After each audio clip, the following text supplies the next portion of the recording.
معزز ناظرین کرام، السلام علیکم ورحمۃ اللہ وبرکاتہ۔ آپ دیکھ رہے ہیں یوٹیوب چینل ریسرچ ڈور۔ ناظرین کرام، آج ہم ان سوالات کے جواب آپ کے سامنے لے کر حاضر ہوئے ہیں جن کے جواب جان کر آپ حیران ہوں گے کہ خوشی غائب ہو جاتی ہے لیکن غم ہمیشہ انسان کے ذہن میں کیوں یاد رہ جاتے ہیں۔ نیو یارک کے ایک مانیٹرنگ ڈیسک خوشی کے لمحات بہت جلد ہمارے ذہنوں سے غائب ہو جاتے ہیں، جبکہ تکلیف دہ لمحات یاد بن کر ہمیشہ کے لیے ذہن میں بسیرا کر لیتے ہیں۔ ایسا کیوں ہوتا ہے؟ سائنسدانوں نے بالآخر اس سوال کا جواب دے دیا ہے۔ انڈین ٹائمز کے مطابق Newton university school of science and engineering اور Tufts university school of medicine کے سائنسدانوں نے مشترکہ طور پر تحقیق کے نتائج میں بتایا ہے کہ منفی اور تکلیف دہ واقعات دماغ میں کچھ اس طریقے سے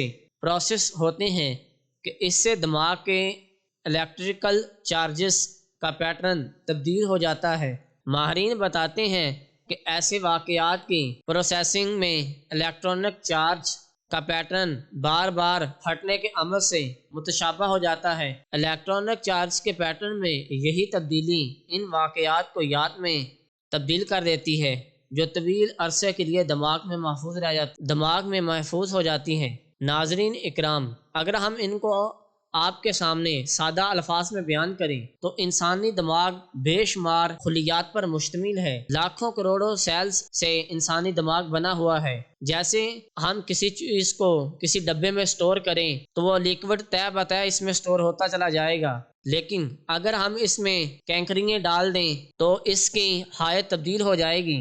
یہی وجہ ہے کہ غمی انسان کے دماغ میں انسان کی میموری جب سیو ہوتی ہے اس کے سیو ہونے کا طریقہ کار بدل دیتی ہے، جس کی وجہ سے غم ہمیشہ کے لیے انسانی دماغ میں زندہ رہتا ہے، جبکہ خوشی اس کے مخالف سمت میں دماغ میں سٹور ہوتی ہے۔ تحقیقاتی ٹیم کے سربراہ پروفیسر جیفری ٹاسکر کا کہنا تھا کہ اگر آپ کو کوئی شخص گن پوائنٹ پر لوٹتا ہے تو اس واقعے میں آپ کے دماغ میں مذکورہ پروسیسر ہوگا اور یہ واقعہ آپ کے دماغ میں نقش ہو جائے گا۔ یہی وجہ ہے کہ ہم صدمات اور تکلیفوں کو آسانی سے نہیں بھولتے اور غم اور صدمات ہمیشہ کے لیے ہمارے دماغ میں راسخ ہو جاتے ہیں۔ تو ناظرین کرام، آج کی ویڈیو آپ کو کیسے لگی اس کا جواب کامنٹ سیکشن میں ضرور دیں۔ ویڈیو کو لائک، شیئر اور ہمارے چینل کو سبسکرائب ضرور کریں تاکہ ہر آنے والی ویڈیو کو نوٹیفیکیشن آپ تک بآسانی پہنچ سکے۔ شکریہ۔